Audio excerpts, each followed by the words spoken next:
It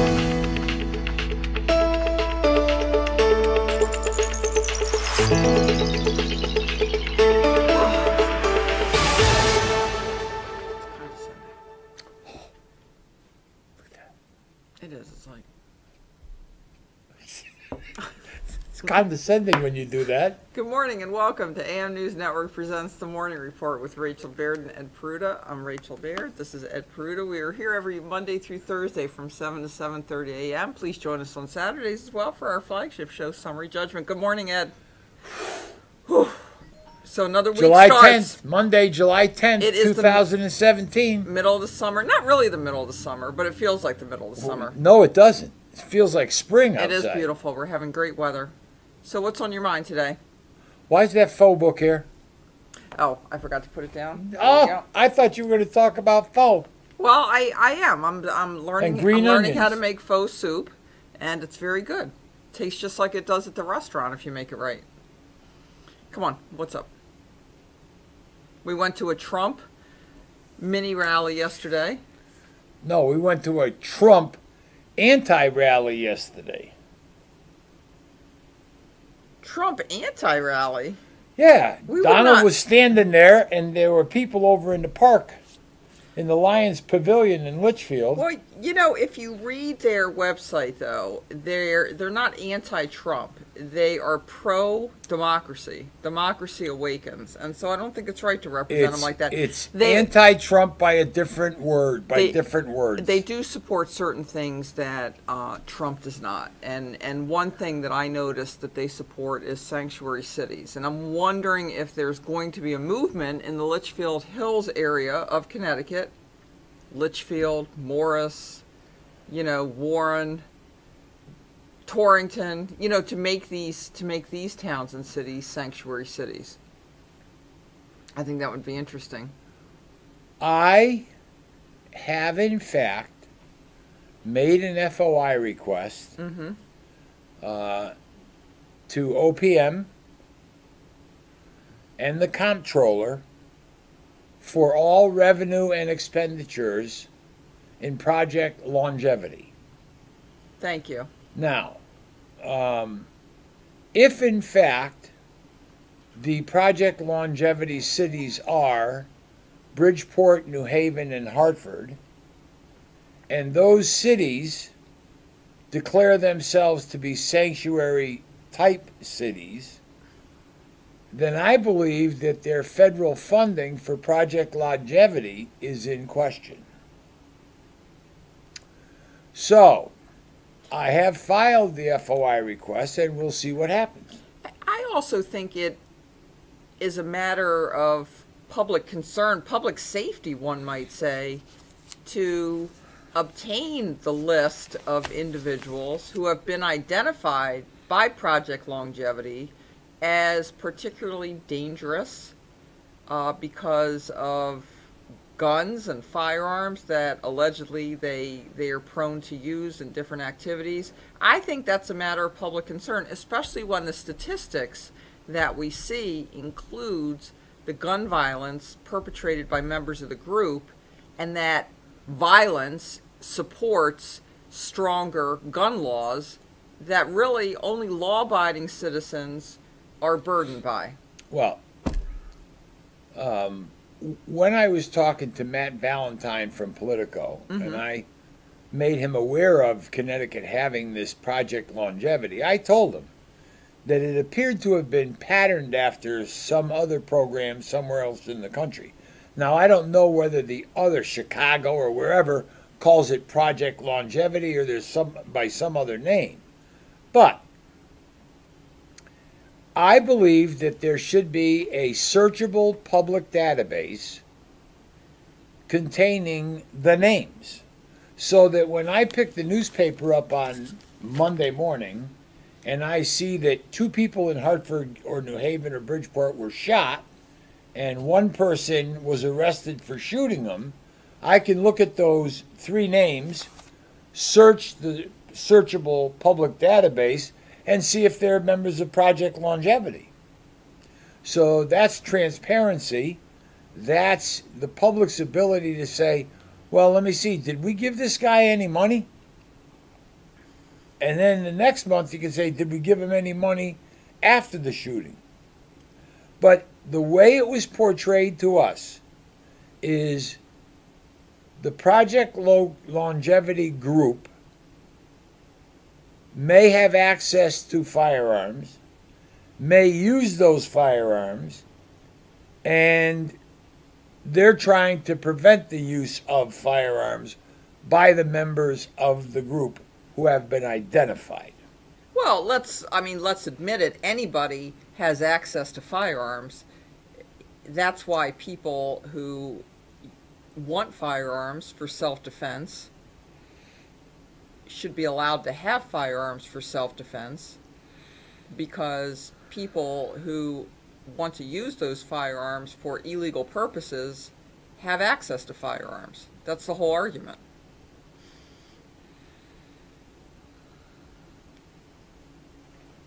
So you did a little bit of an art project over the weekend. I like did. that. We're trying I to did. figure out what to do with that. Well, I took the comment made by Justice Thomas Yep. and I put it on some parchment, and it just says Peruta v. California, June 26, 2017, the dissent of Justice Clarence Thomas. And I took his words verbatim and put them on a piece of parchment. I believe that that is the best description of what's taking place in the judiciary regarding the Second Amendment. It's 3 sentences. Three sentences. Looks very nice. Well, We got to figure out what to do with that. and I know that although we're not talking about it, you were very busy this weekend. Mm-hmm. We can't talk about it. It's attorney-client privilege. Big case that came out of the Third Circuit. Thank you, Gary Nance, for sending that. Although I think we had discussed it a little the day before, but it kind of got lost in the shuffle. So Gary posted it on Facebook again. I'm going to read that, and I'm thinking about doing another little video clip, just like I did for Turner v. Driver when that came out of the Fifth Circuit, because it's an important case. There appears to be a series of First Amendment related cases coming up through the Circuit Court of Appeals level of the federal judicial system. Whether the First Amendment guarantees the right to videotape police, broadly put. Whether there is a constitutional right Mm-hmm. to point your camera at and record public safety personnel. And do you think we will ever get to the point where it's a constitutional right for there to be cameras in the courtroom? I mean, think about it. It's not that big of a difference between being able to videotape police activity and videotape court activity. well, If it's public, it's public. I did in fact, because right now we're going out to 2 YouTube channels and Facebook. Mm-hmm. And on my Facebook page, Edward Peruta, on my Facebook page, I tried to scan the black and white photographs, but they came out real shitty. So then I took photographs of the photograph, and they came out pretty decent. And I posted them up on the internet, on Facebook, late yesterday afternoon. And I got a comment from a Frank Papa Jr. Now, I know who Frank Papa Jr. is. And Frank Papa Jr. was probably Frank Papa Jr. baby when some of these photographs were taken back in the mid-'80s. We're very off-center this morning. Okay, keep going. And How's that? so A bit better. I made the comment, I said, Frank Papa Jr., did you see your daddy in the picture? Because Frank Papa Jr.'s daddy is now like a deputy or assistant fire chief in the town of Newington, Connecticut. And in the photograph, you can see the big camera bag that held the deck and the video camera. What was it run by? A generator or no, a battery? They had batteries back then. Okay. You know, these big batteries that you inserted into it. But there is a picture of Frank Papa when he was a lot younger and a lot thinner. Or maybe they had those little wheels with hamsters running in it to keep the power going. Oh boy. They didn't have solar power back then. Well, they were just beginning to. When was it? The 80s? 80s, mid 80s, early 80s, mid 80s, and it's amazing because I think that one of the state troopers in the picture is now the master sergeant of Troop L in Litchfield. And these photographs clearly show how we were able to work inside of a scene in the area where police and fire were working. Out of their way. They didn't bother us. We didn't bother them. We got what we wanted. They did what they had to. Yeah, I was thinking about that. You keep saying that, but that's one example from a moment in time back in the 80s. You have to admit, there were probably other examples where people were not allowed to get that close. Maybe there were different officers at the scene with different attitudes. And then now I'm sure that people are allowed to get that close sometimes. It all depends on the personalities involved and the people there. Absolutely. So I have my doubts whether even back then there was free access, but you were there, so maybe you know more. Maybe well, I do, more common. and I'm not gonna sugarcoat the way I'm gonna say this.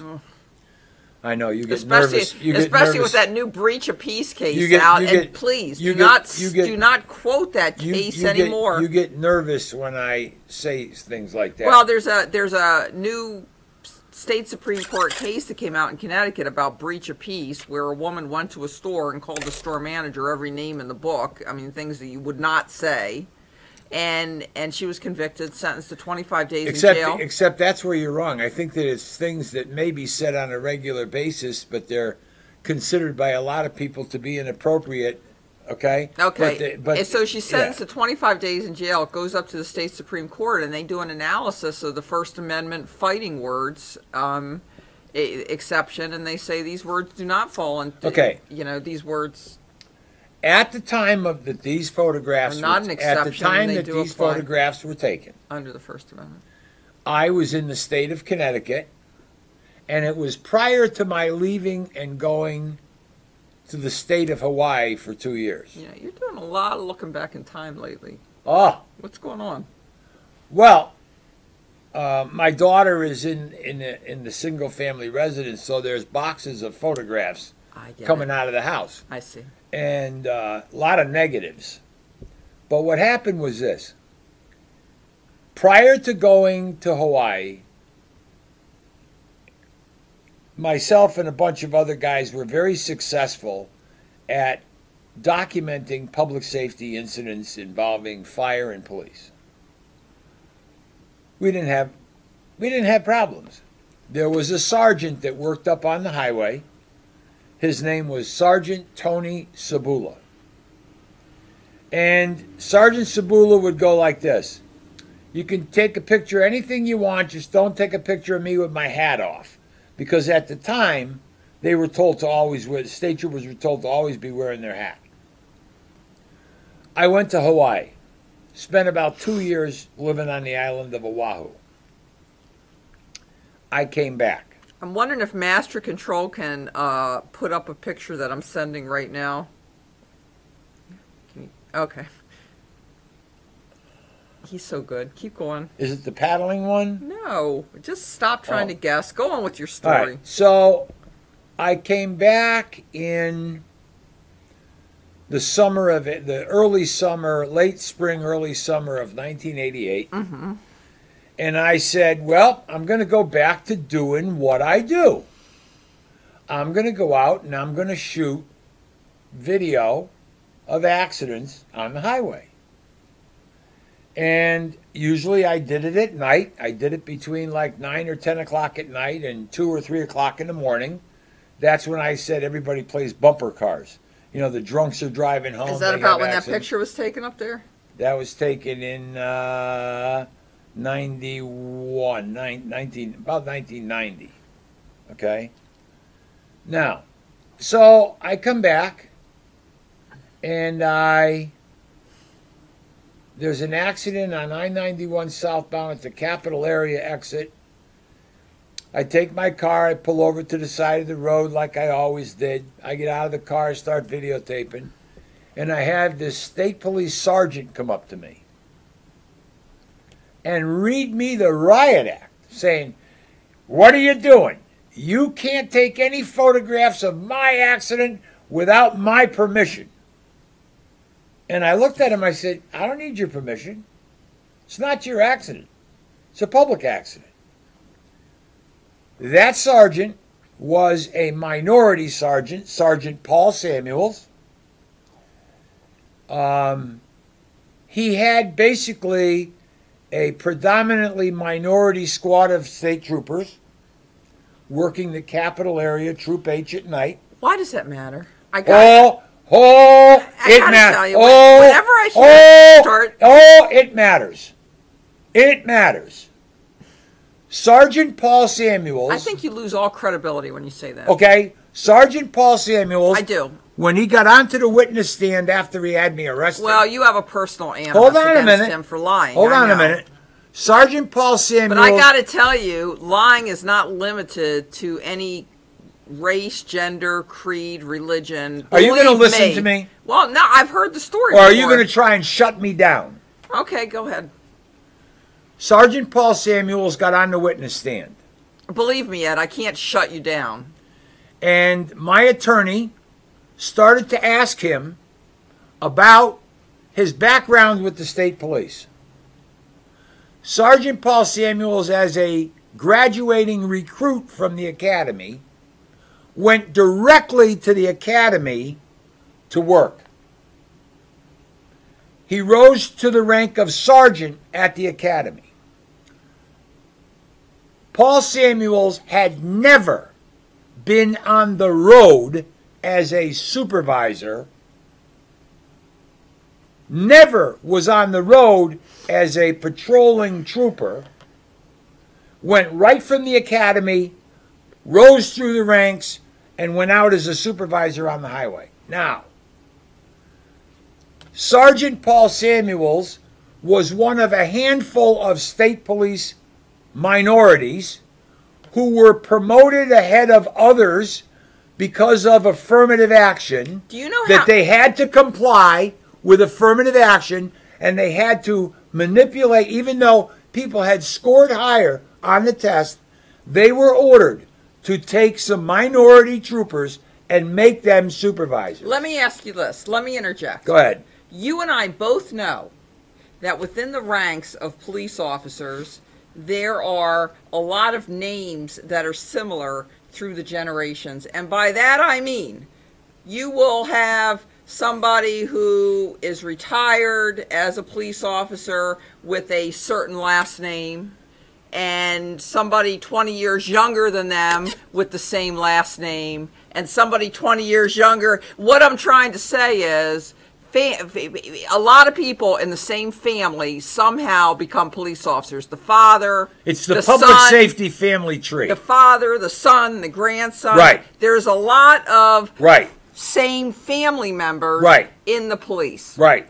And you and I will both agree that until recently, most departments, probably still, are primarily composed of white people. Do you agree with that? Yes. Okay. And so I believe that affirmative action has been in place for a very long time, unless you're going to say, for white people, unless you're going to say it's just coincidence that family members, you know, there's a rigorous process to become a state trooper, and a lot of people don't make it through. But somehow it's just coincidence that people in the same family happen to make it through. What a great coincidence. Yeah, just like it was, you know, George Bush, the son, became president. and when his father was already the president. My God, what are the odds of that happening? Well, the odds are really low, but because they were related to each other, you can't tell me that the one didn't benefit from it. Hillary Clinton, the only reason she was even on the radar, and this is the part that gets me, how nobody mentions this, the only reason she was on the radar to be the first woman president is through marriage. My God, how archaic is that? The only reason she's where she is and got to be where she is because she married a man and stuck with him through thick and thin, even when he fooled around on her and disrespected her. She stuck with it because she knew what she wanted and she put up with it. Okay? Oh, there's the picture. There's the picture from Hawaii. So what I'm saying is, to get upset about affirmative action when there's always been No, I'm not upset. inequity. I am not upset with affirmative action. Well, to mention it, like it matters. It did matter. But how come nobody ever matters? It did how matter. Come nobody ever matters the affirmative action that's been in place forever? It did matter. The man had no road experience at all. Then why don't He was made a supervisor. Then my point is, why don't you just say that? Why don't you just say this man had no road experience? I guarantee there have been white officers who have moved up through the ranks because of where they come from or who they know or who their father was and have no road experience or have no experience either. It's not limited to race, Ed. It's limited to favoritism that can be for so many reasons. Okay. So that's why I don't agree to bring up race. Paul Samuels was promoted because of favoritism. Yes. Yes. Yes, he was promoted because of favoritism. And favoritism can apply to any race. That's my point. Right. That's my point. Right. For a white man to sit there and say, this was affirmative action makes it sound like white people never benefited from favoritism. White people still benefit from favoritism, for God's sakes. It's favoritism, and that's what's wrong. When it's not merit-based for whatever reason. Okay, you win. It had nothing to do with affirmative action. Maybe it did. It had nothing to do with not being qualified to be a road sergeant. But look at it from a broader perspective. It had to do with favoritism and not merit, and that's the problem. Okay? So we're going to call... affirmative when action. when you take, and let's just say that in the late 70s, early 80s, by some agreement or court case or whatever, we're going to say, we don't care if these people didn't pass the test. We are going to make them sergeants. And they went down and took a handful of people. And yes, I'm sure that when they were looking at the group that they were going to choose from, here's a guy that's working in the academy, knows a lot of people in the higher ranks because he's at the academy, and he's made a sergeant. So that's some favoritism. Yeah. But what I'm telling you is this. Those photographs were taken before I went to Hawaii. There were no issues. When I came back, there were issues. And the one thing that stuck out was this. The person who was causing the shit, okay, had no road experience and was wearing sergeant stripes. And I'll tell you right now, right here on this show, that he's a fucking perjurer. That we caught him at trial, under oath, lying at trial. Saying, oh, the photographs didn't come out. And then I was shown... And I agree with all that. I agree with all that. But none of that has to do with race. Well, in my opinion, it had everything to do with race. Yeah, because God knows white people never lie on the stand. No. Never. No. We have never insisted that the standards be maintained and that people meet those standards to get promoted. Okay? We've lowered the standards. But what you don't see is it's always been that way. It just wasn't expressed. People have always gotten somewhere because of their family relationships or because of who they know, who they paid off, what they know about people in power. It just wasn't expressed. Isn't it better to have it actually expressed and written out that this is the way it is than the way it used to be? God, you know that. How can you sit there and say... You know, there's a lawyer that you don't hear too much about anymore in the state of Connecticut. Her name is Karen Torrey. And what was her case that went to the Supreme Court? I never know how to... It's Frank Ricci, R-I-C-C-I, Ricky. I don't know, versus New Haven. Reverse discrimination. Reverse discrimination. In other words, somehow, some way, attorney Karen Torrey was able to put together a set of facts sufficient enough to convince a judge or a jury at some point in time, okay, or the Supreme Court. Okay, let's take it. I think the argument is about where does it end. Let's say it's, I don't know, 1866, 1871, whatever, Reconstruction, okay? The slaves had been freed, okay? And you have an 18-year-old freed slave, and you have the 18-year-old son of somebody in Boston, Adams or somebody like that. They're both going to apply to Harvard. Are they on a freaking equal footing? Are they? I'm going to say no. So at what point do you ever do anything to help that equal footing, given that you've had a period of slavery where you haven't allowed people to progress? But you're right. 1860-something, 1870-something. Which is not that far away. Is that in place today in 2017? Well, that's what we don't know. How long does it take to overcome? How long does it take to overcome that obstacle? We don't know. We don't know. It's only been 4 or 5 generations, for God's sakes. Well, I'm just... That's the question. I'm just saying to you, we can't keep lowering the standards. Well, we always have lowered the standards when it's somebody who's somebody's son or daughter or somebody who somebody knows, and we've always lowered the standards, Ed. Sergeant, then lieutenant, then captain, then Major Paul Samuels of the Connecticut State Police was dumb as a box of rocks. And there have been a lot of people who have been dumb as a box of rocks who have moved up through the ranks. Well, not only was he dumb as a box of rocks, he got caught perjuring himself on the stand. Now that's different. He got caught perjuring himself. Most do not get caught. And I can go back today and probably get a transcript and prove to you that he lied on the stand, okay? But as a sergeant, and they knew that, but he became a lieutenant, a captain, and a major. And you know what? That's still happening, and we have one example. I'm that has sure to do it with is. the Ted Topier case. But anyway, we're going to wind it up for today, and we'll be back tomorrow. Maybe I won't be here. At 7 o'clock. Goodbye.